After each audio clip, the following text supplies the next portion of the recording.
Hello and welcome to our show, Film Talk. Woo, spooky. Film Talk with AJ Dean. I'm AJ Dean, Sarah Anderson, your host, and I have the wonderful punk rocking Clash punk rocker himself, the one, the only, Paul Vato in the building. Paul, hey, how's it shaking? How's it rocking? It's rocking and rolling. It's punk rocking and rolling. You scared me a little bit when you went, ooh. I was like, oh, what happened? What happened? So great character. I love your outfit. It's great to see you, AJ. Why, thank you so much. Amok. Okay, let's start the show. Okay, this is so spooky. So let's settle it down. Now, we have an incredible actor, producer, and director in the building, Ronald Dillard Jr. Let's give him a very warm welcome. Hello, Ronald. It's so great that you're here and to meet you. How are you? I am well. Thank you so much for having me. But I have to tell you, I wish I could have come with a costume. My mind is going wild as to what I would have done. But both of you look great. So, Thank you so much. What costume would you have dressed up in, Ronald? If it was last minute, I would have went for a Michael Myers mask, and I just would have, just kind of took it off. But if I had time, I might have went straight Heath Ledger Joker if I could have. Oh, about, so and the fact that I don't have any hair, I would have had to get some hair attached. It'd been a whole project production I would have done. Incredible. Just to get on to talk to both of you. So much fun. I know that would be a fab costume, wouldn't it, Paul? Yeah, oh, of course. Yeah, are you kidding me? Anything, but it's so, I don't know. I rarely dress up for Halloween, so this is. I'm not really even dressed up. I was like, what's in my closet? Let me spike my hair, and boom, there it is. So great job, AJ. You really went above and beyond. Oh, thank you so much. I don't think I can stay in this one pose the whole time, as you can see my hat, but I'm just going to roll with it. So here we go. Ronald, it's such an honor that you are here. We met you on Clubhouse. Absolutely. And I am so impressed with you and your manner and how you conduct yourself, and you as an actor, director, and producer. I'm so proud of you. So we've got two great movie posters on screen, ones that you have done by, I think one of them at least, from your production company, your own production company called Ron Winston Entertainment. And so let's talk about the first one. It says, No one wants to help a monster. It's the movie A Monster. Let's talk about that. This was shot in 2021. It's a short drama, and you play James Morris. You've got a secret. Is that right? You definitely have a secret. So A Monster is basically it's a film where I'm trying to bring a couple of people together. For example, when something tragic happens, something very, very unfortunate, a lot of people will stand by and say, why didn't that person get help? But if you have, let's say if you have a situation, if you have a desire and it's starting to get the best of you that you could suppress for years, and you go to the one person that can help you and they turn you down. Now, anybody else that you go to with this will probably shun you, will probably reject you, but the one person that's supposed to embrace you to help you rejects you. What do you do? Now, this isn't the easy question, but this is what we explore in A Monster. And another thing we see in A Monster, people always talk about the inner demons and deal with the inner demons. We see one manifested. We actually see the person go head to head with their inner demon, basically, because in this film, time is ticking down to whether they will succumb to what their inner demon wants, or whether they'll be able to fight it off, or if they can find help. So that's the gist of A Monster. This is amazing. What a beautiful picture that you chose for us to talk about. Thank you so much. It's so fitting with our Halloween theme. Because you're right. We all face we all have our own demons, whether that's addiction or whatever, obsession over, I don't know, movies or whatever, collecting things. But we all have like these things that we have to keep in balance. Isn't that right, Ronald? We do. And the thing about it is, here's the thing, life isn't easy and life is hard. And life doesn't get any easier if you feel like you have someone judging you, or you feel like you have people that are looking down on you, and then it's always good to have support. But here's the situation. If you find yourself in a situation where there is no support, then I encourage you to find it within yourself to support yourself enough to do what you need to do to maintain healthy, to have a clear mind, to feel better. Because as we know how life can get to the point where things just keep beating on top of you, just piling on top of you. And sometimes for some people, it might be too much. But if you can be inspired, if you have a support group, absolutely. And the biggest thing is to, check in, don't check out, don't give up. And that is what we're looking for, because what I'm hoping that happens is that there are a whole lot of, I have to say it this way, a whole lot of childhoods that are saved because of this film. So that's the biggest thing that I'm hoping to open up minds of people who normally wouldn't have an open mind for it, and people that have a closed mind to keep it to themselves, that they can open up that barrier of conversation, of dialogue, because there's a lot at stake. And that's the reason I did the film. I love this. This is such an important topic. Don't you think, Paul? I agree. Yeah, I agree 100%. And it's, we find it, I think as men, we always find it difficult to talk about feelings and emotions, but we brought up some great points where, if I needed help and I knew that I really couldn't go to anyone because of judgment or whatever, or just we're not that close, but then I go to the one person that I know will help me because that's, and I need to, and then they don't, where do you go from there? And then, so to see that journey into, I don't know if it's darkness or evilness or, becoming that monster that, and the poster is very powerful, man. You've got such a powerful look. Thank you. And, it's like, it makes me like, ooh, I got to watch this, A Monster. What's interesting about it, I was supposed to have 2 contact lenses in, but one of them got I lost I thought I lost it, and it was really in my eye. It was further up my eye. So it's almost like when you talk about fate, because that actually works better. When I look at it, that actually works better, having the one side and the other side. And there's a scene in the film where that will really, really resonate. Really, really resonate. I'm sorry. Watching the film Monster. So thank you so much. I thought it was one of these, like let's do that in post. Let's turn that eye. No, I had to put that bad boy in, and it was a struggle.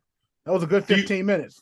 Do you wear contacts? I don't wear contacts, but being the fact that I'm an actor and I've been acting since I was 12 years old, I always understand about the thing about posting, about doing research. So I went to the optometrist about 5 weeks before we started production.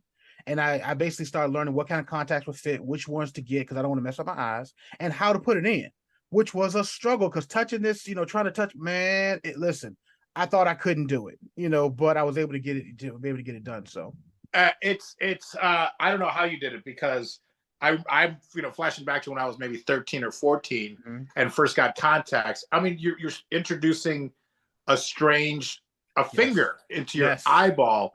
So kudos for doing it. But it usually takes, I don't know, 10 days, a week, at least it used to, you start touching your eye and then you start putting the contact in. So, and then you're just blinking because you've got a layer in your eye that doesn't belong there. Yes. So kudos. The doctor made me say, listen, we're going to do this. You're going to have to put these 2 in before I go any further. So, and I'm glad she did, because I learned how to do it the right way, and I was able to do it with no problem. So I'm very proud of you doing all of that background research. And this is so fascinating, because this is really, Ronald, behind the scenes, the extra research actors, directors, producers have to figure out, so that the technical, filming and the look of it can be a certain way. This is the special effects and all of that, or manual effects that go on behind the scenes, isn't it? It is, and the thing is that one of the biggest things that for me for any project is to get as real as possible. I'm fortunate that right now I write what fascinates me. And to write what fascinates you rather than just have an idea here or there is a totally different situation. And what you really want, for example, my first play that I did was on domestic violence. I interviewed over 40 women and I did a lot of research. One of the things I found out that 70% of men who abuse women, they saw it growing up. No excuse for it, but they saw it growing up. And to apply that research and where that turns out is that when you write the script and then to perform it and then to have an impact. Quick story. There was a couple, older couple, they're probably in their 50s. They're watching my first play, I Deserve Better, because I have them on DVD. That's back when DVDs was a thing. And the gentleman was watching it. He turned to his wife and said, "Was I like that?"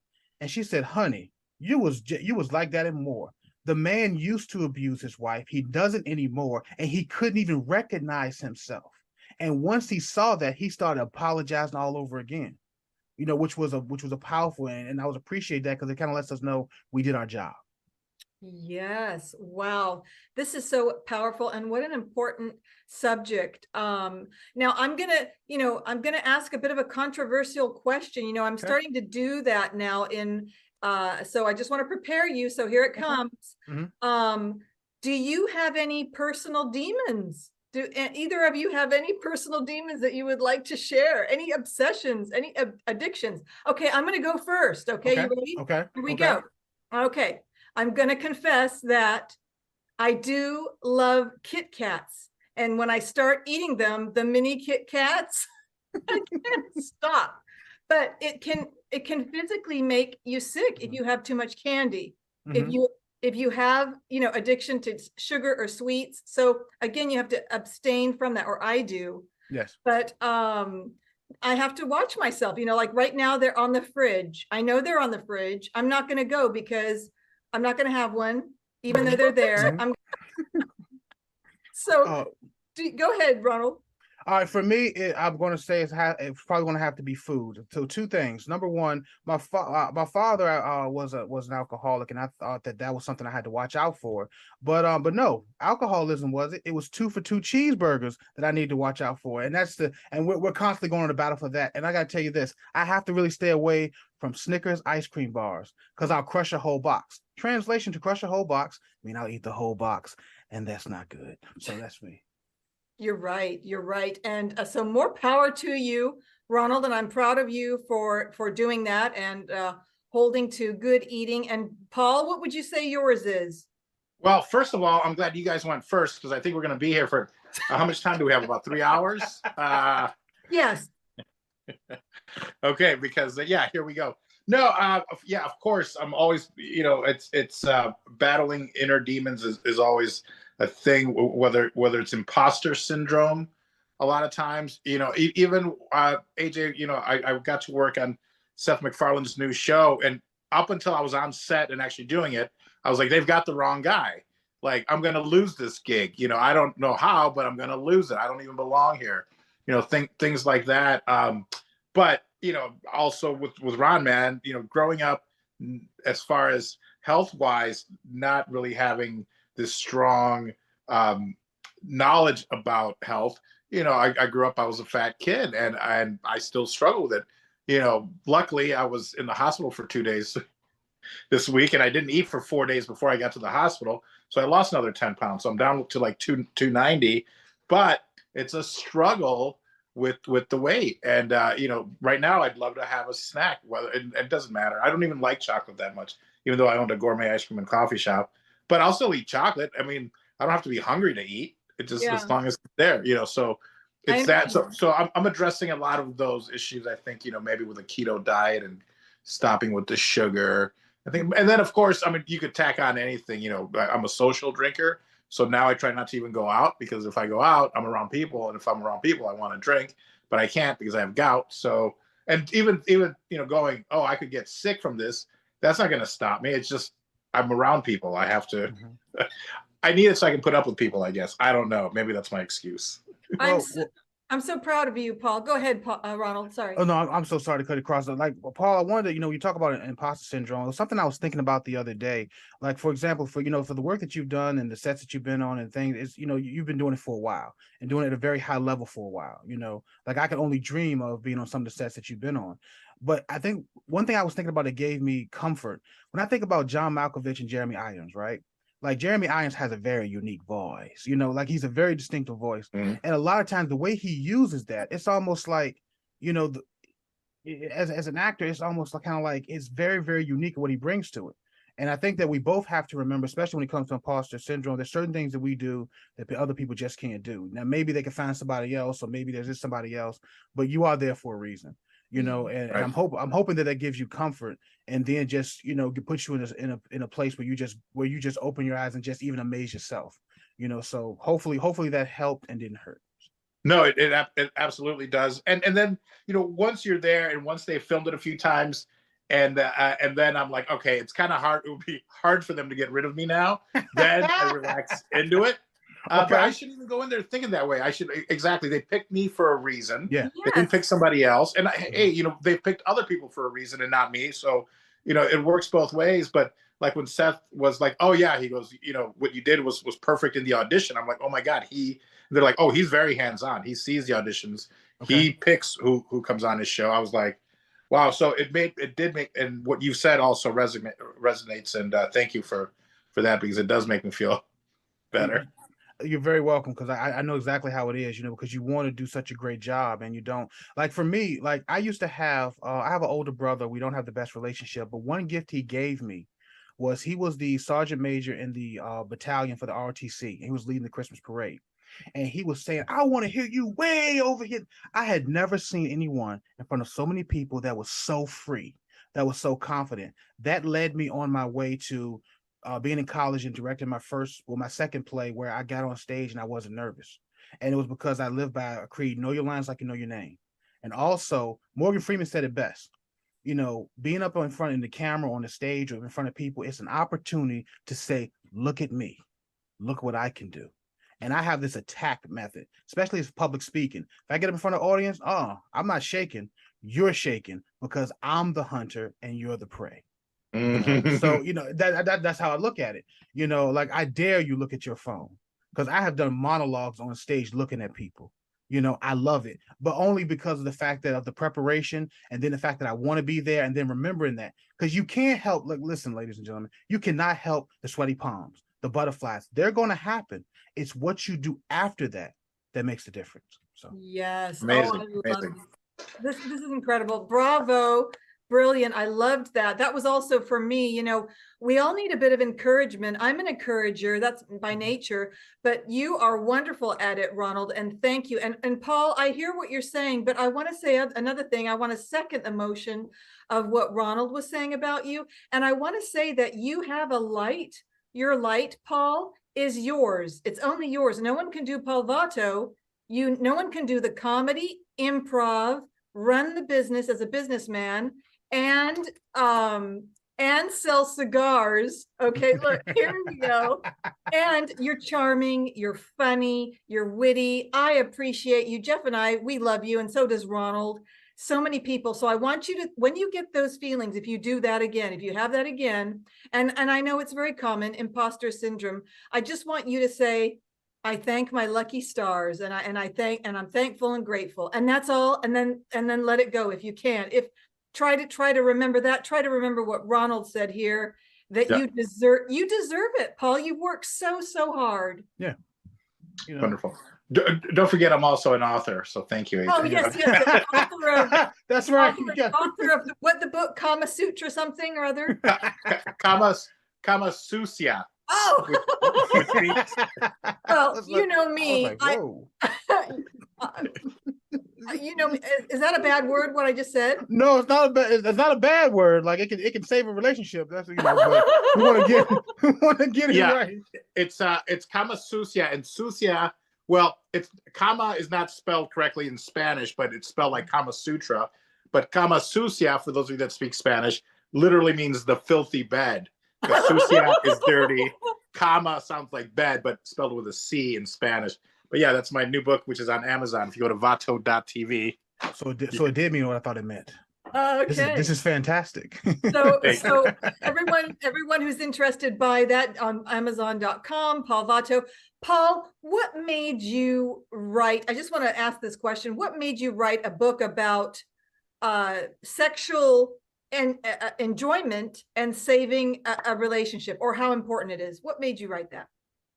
The fact that I've been working on it and wanted to do it for about 30 years, and it's not going to help anyone really. It is more of it's comedy. It's a joke. It's a dirty sex moves that you could maybe find in the Urban Dictionary, but they've been doctored up where I think that they're really funny.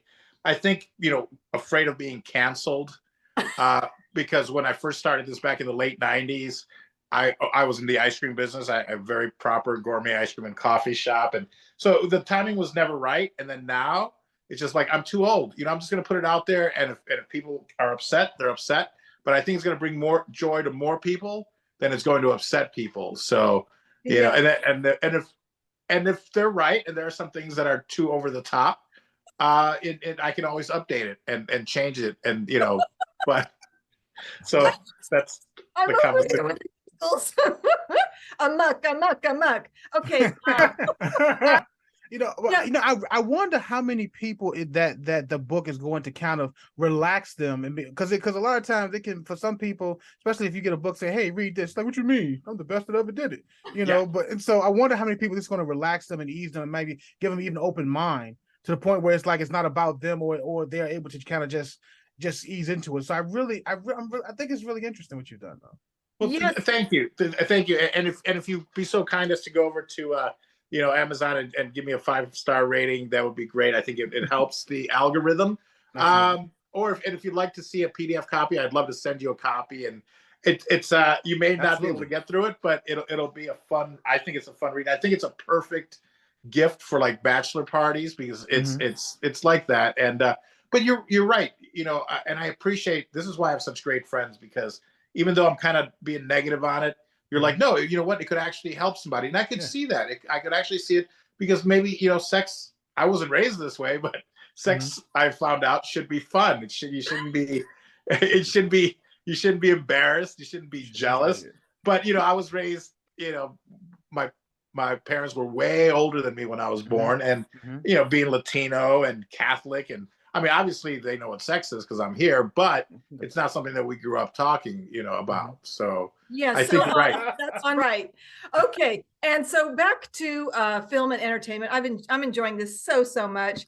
We have a second movie here. It's called Ronald, When We Prey on Them, and this is a short. It's made in 2021, and you play MPS.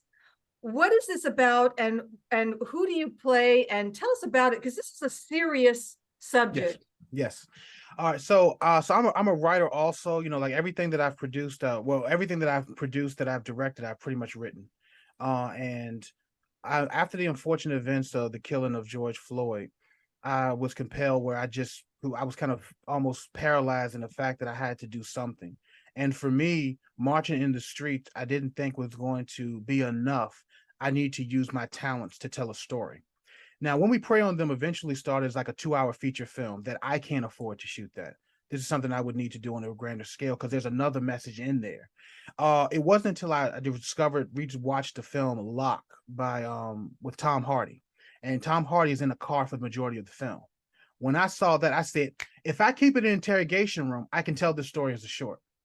And basically, it's about, unfortunately, police killing unarmed Black men. And it raises the question, if you killed an unarmed Black man and you knew if you knew you were going to be killed in the next 24 hours, if you had killed an unarmed Black man, would you still pull the trigger? Which translates to, if there were consequences to your actions, immediate consequences, would you still go through with it? Because a lot of issues people may be able to disassociate themselves from, but when you park in someone's driveway and now it's something that they have to deal with, it's a whole other thing. Now, yes, I do feel like all lives do matter, but at the same time, right now, there are a lot of Black lives that are being slain. And to me, I want to bring us back to, put us on a human level, where a life is a life and it means something, regardless to color, character, or creed. And that's what we're looking to explore in When We Prey on Them. Oh, I love this. And this is what we need. Where can I see this? Where can we see this? All right, so you have a couple of options. One, they're all on, if you can either rent or purchase them on Vimeo. You can go to ronalddillardjr.com, and it has all the awards and everything, the trailers that you can view them. You can now when we pray on them, it's streaming for free on Tubi. So if you're on Tubi, if you found Tubi, just type in "When We Pray on Them" or Ronald Dillard Jr. It'll pop up and you can watch it. Also, if you have a Roku device, you can stream it on. You download an app called Genre TV. And there you have all four on there as well. You can stream A Monster, When We Pray on Them, The Color in Your Eyes, or On Brotherly Love. They're all on there available for you. So if you want to see any of those, you can go through any of those methods. And if you haven't been able to write this down, you can go to Ronald Dillard Jr. on Instagram, and you can type in, you can basically click on my link tree. Or if you just type in Ronald Dillard Jr., my website should pop up and it has everything, all the information there. Or on my Facebook, I constantly have the post there. Or you can DM me and say, "Hey, where can I see the stuff?" And I will lay it all for you, because I want to make it convenient. I want to make it convenient for you. Consider me your concierge. Just ask me and I'll point you in the right direction. I love this. I adore this. Now I want to talk a little bit about when we pray on them. So this is so important. I'm so proud that you made this film. This is so timely. It's perfect for what everybody needs to know about valuing life. And I want this blasted out everywhere, and I want people to watch it when we pray on them. Do you think it's changing, Ronald? Is it changing a little bit with respect to this world and life? That I don't know. I think that we have to kind of wait to see what happens, because here in Virginia, other than a couple of cops being a little rude, I've never had the experience. I mean, I know that I've had some follow me around when I had a new car, but other than that, I've never had, I've never been subjected to some of the unfortunate that a lot of other people have. And the reality is that all cops are not bad. For example, there was a shooting one time responding to a black man being killed. I believe it was in Texas somewhere, where they were shooting at two officers who had nothing to do with what happened. And my thing is that, and to me, if somebody, I want to be very careful when we talk about retaliation here, but it's like, put it on the person that did it. Like, if there's anger, or if there is, if you have something to, if someone that you want to hold responsible, hold responsible the person that did it, not somebody that's wearing a uniform, because that's still somebody's child, somebody's husband, somebody's brother, somebody's uncle, and again, all cops aren't bad, but the ones that show themselves to be bad, hold them accountable. Exactly. And I'm very, very serious on that one, because you just don't want to get anybody, because again, I had a cop one time. He fortunately he let me go because I have an immaculate driving record, and he could have just given me a ticket just because he could have, but he had compassion. Yeah. So not everybody's bad, and it's important to say that. But you're right. It can be so frightening. Isn't it true, Paul? It can be frightening how the world is today. What do you think, Paul? Paul, you're on mute.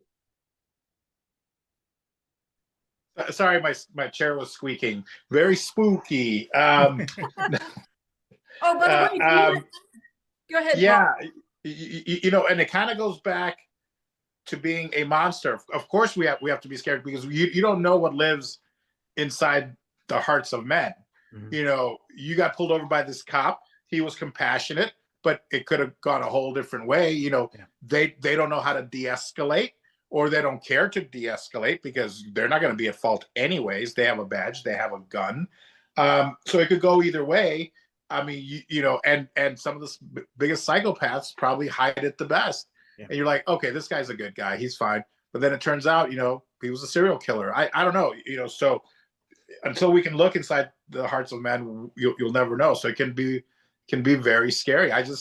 I hope that things are changing for the best for everyone, for people of color everywhere. I mean, I know I just saw something about Afro-Mexicans, which you're like, what? Like, there's Black Mexicans, and I mean, it's maybe 1%, but because of what's been going on here in the United States, it's also transcended down there to Mexico, where they're like, hey, you can't do this to us. We're Mexican, and they're like, people don't look at them as Mexican, and Black people don't look at them as Mexican, and Mexicans don't look at, they're like, they're this middle, world. where they're not black enough and for one culture and then not Mexican enough for the other. So whatever's going on here, whatever you think of the Black Lives Matter movement, or maybe the organization that was behind it, I mean, I think it's really woken people up, not just in the United States, but maybe the world over. But one thing that I feel like that doesn't happen a lot of times is that certain questions are not asked. And I think that they're not asked because they might disrupt regular business, because when these things happen, people start talking about them. But nobody ever asked the question, how would you feel if this was you? Yeah. Right. How would you feel if this was your daughter or this was your son? How would you feel? You know, because I think that also promotes change. So I think the biggest question is it changing? You know, do enough people want it to change? And these are people of all colors. Because my thing is this, you know, if it was Irishmen, if it was Jewishmen, you know, to me, it's still wrong.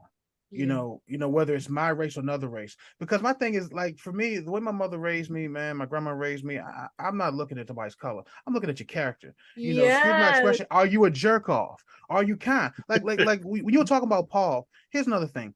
On Clubhouse, we've been in there. There have been some people who are fake, you know, who come off nice, try to talk to other stuff, but you've seen Paul's consistency. Yes. You know what I'm saying? You're kind of, you know, like, so you could be doing some other things that you want to do. You're here, you're doing this because you want to do this. And you've always been kind and you've been consistent with that.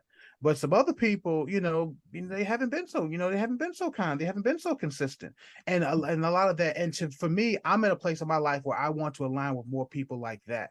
Because one thing, because when you think about Paul and his talent, he's not sitting here thinking, I got to sabotage this guy because he knows what he can do and what he can't do. But some people who may be on borrowed time, on borrowed talent time, they might feel like they have to sandbag and do, the horrific stuff to kind of cheat their way to the middle or maybe to the bottom. But that character, I'm talking about, that's what I want to see and that's what I want to promote. So I did want to touch on that, Paul. Wonderful, Ronald. Well, thank you, and I feel the same about you, because if either one of us were fake, or AJ, we wouldn't be in this little group right here. Absolutely. And we wouldn't have been attracted to each other on Clubhouse 100%. So right back at you, my brother, and thank you for bringing that up. And I look forward to maybe one day working with you, because it would be an honor. Nothing will make me happier, and then AJ, with your passion and then also with your consistency. I mean, like I said, I really, really appreciate you as well, because when you're around that, it makes a difference. It really makes a difference. Really does. And I want to thank you also, Ronald. You have such a wonderful manner about you. You're so polite and you are a true gentleman. So we are honored to have you as our guest tonight. Now, I have one more controversial question I'm going to ask, and then we're going to go to Paul, and he's going to do a Vincent Price or some kind of spooky voice for us. Okay. But my question is this, Ronald, and this is to you as well. Do you believe aliens exist? Do they exist? If so, why? Do you believe there are UFOs and aliens on the earth? Have you witnessed any? Over to you, Ronald. Okay, I haven't witnessed any the past 72 hours. Do I believe they exist? I think it's possible. What I hope is that they're friendly, and if they're not, I hope we have the artillery that we can, say, hey, go back where you came from. That's what I'm hoping. So that's where I'm at with it. Beautiful. I love it. I love that. And Paul and Ronald, you're so ready. We are ready, aren't we? If you stay ready, you never have to get ready. I try to live by that. Paul, what do you think? Are there? Yeah, because I especially like a good alien invasion or zombie apocalypse movie. So I'm with Ronald. Let's stay ready just in case. But anything that maybe would bring the world together, almost like us against them. Maybe they're just teaching us a lesson. It's like that we're all humans and we're all the same. It doesn't matter what country you happen to have been born in or what piece of land you were born on. We're all the same. And maybe it takes this alien race to come and threaten us for us to finally realize that we're so much more similar than we are different.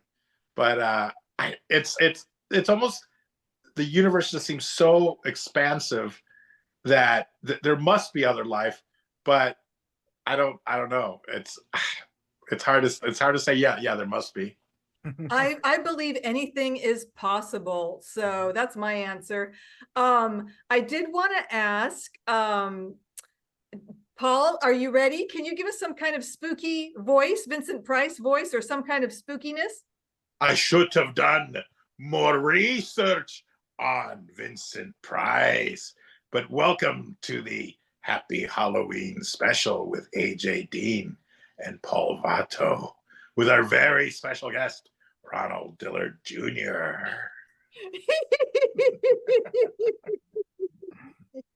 And scene. That was lame. See? That was lame. Bravo, bravo. I love a little bit of the zombie in there. There was some zombie in there. I just love that. What did you think, Ronald? Like, listen, I liked it, Ronald's like, you know what? On second thought, I'm not going to work with you, Paul. He said, no, I'm not, definitely not saying that. I'm like, you don't do something for a certain number of years, as a mistake. Like, oh gosh, you know what? We're starting to run out of time. We have to start wrapping it up, but I have one more question I want to ask you, Ronald, before we do our heart messages. Okay. What needs to change in the entertainment industry? I think that the biggest thing that needs to change is, I think, the ego, because my thing is this, when I look at someone like a Shonda Rhimes, and you look at the fact that she has done a lot of powerful female-driven, series, and they've been very successful to go over 5 or more seasons. Or you look at a Ryan Murphy, who has done all these different projects because now he's Ryan Murphy, and now he can do his freedom through the Netflix deal. It shows the possibility. I mean, the People versus O.J. Simpson, fantastic series. I haven't watched American Horror, but there's like 19,000 of them, so it got to be good. Somebody has to be enjoying this, and this is all came or Pose, so I think they take the ego away and let people flourish, because to me, I eventually want to be a producer who produces others, to be someone to hopefully get you in the room, to get the meeting, but you got to be ready. I mean, you got to know it like I know it. Like, for example, I'm looking to become a showrunner. I know that I haven't been in a room before. I understand the fact that I haven't been staff writer, editor, staff editor, whatever have you, but what I have done is produce my own things, and I understand how to take a script from a $7 million budget to a $4 million budget because of my independent space. And I've also had to make a lot of decisions. I can't tell you how much I appreciate you love the A Monster poster, because that was me. Now, you mean to tell me I'm gonna have to be working with 75 or 150 people? They're going to bring their talents and their ideas to me, and I'm not going to be able to deliver? You have a better chance of finding Barack Obama in Richmond, Virginia at 7-Eleven selling incense and ice cream than me not being able to deliver. So bravo, brilliant. So well said. And I agree with that 100%, Ronald. And like goes to like. So that's why we're all brought together here, and we came together. And again, I want to thank you so much for your patience and understanding, Ronald, for our show with rescheduling. And Paul, let's start with you. Did you want to ask Ronald any questions before, like, how can people contact him, or did you have any questions you wanted to ask, Ronald? Just a couple small things. Where do you live, Ron? Or where did you grow up, and where do you live? Born and raised in Petersburg, Virginia, home of Blair Underwood, raised I live in Richmond, Virginia currently. Okay. Fortunately, I've been having a few meetings with a few networks about my television show, so I'm hoping that's going to change. Very soon I'll be able to relocate, because a lot of times you might shoot in New Mexico, but the writers' room a lot of times is in LA, and the writers' room right now is where I want to be. Wonderful. And of course, I have many more questions, especially on the technical side, but maybe you'd like to come on to my podcast, Paul Vato Presents, where we can explore. I love what you were talking about, being able to shoot something that maybe should have been shot for 7 million, but you're able to get it in for 4. Mm-hmm. What cameras did you use on your projects? Things like that. The casting process, because you must be really hands-on on smaller projects like this. Yeah. So, AJ, we could go on for hours. So for now, I think I'm good, but just know that I'm interested in all those kind of things. I'd love Ronald to talk to you about. Yeah. Whenever you can have me, I'll be there. Yes, sir. You got it, my friend. And yes, we can find Ronald.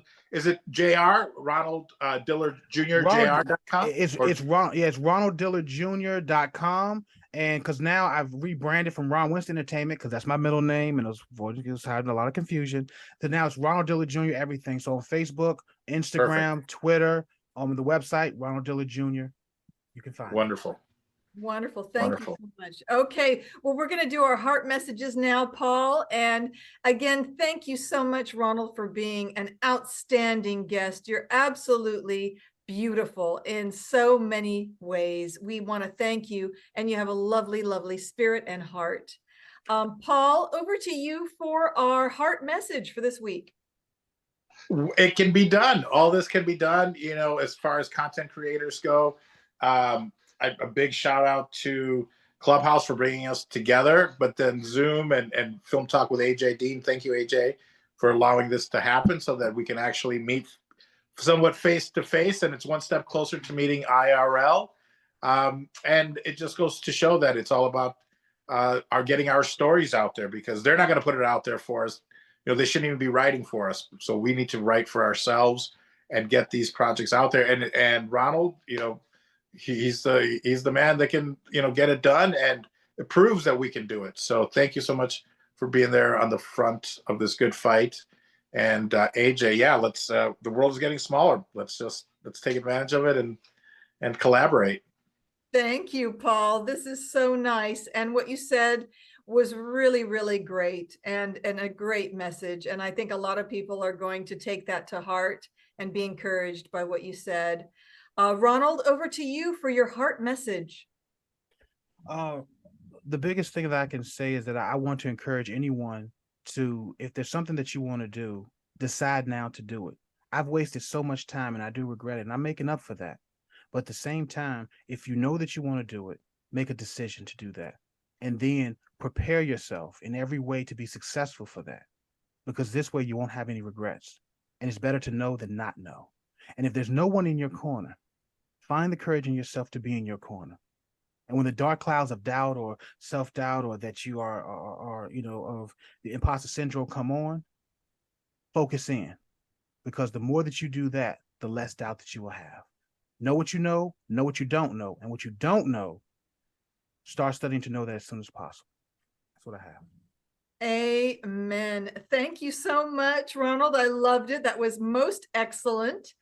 And indeed, that went straight to our heart, and to uplift us and make us feel better.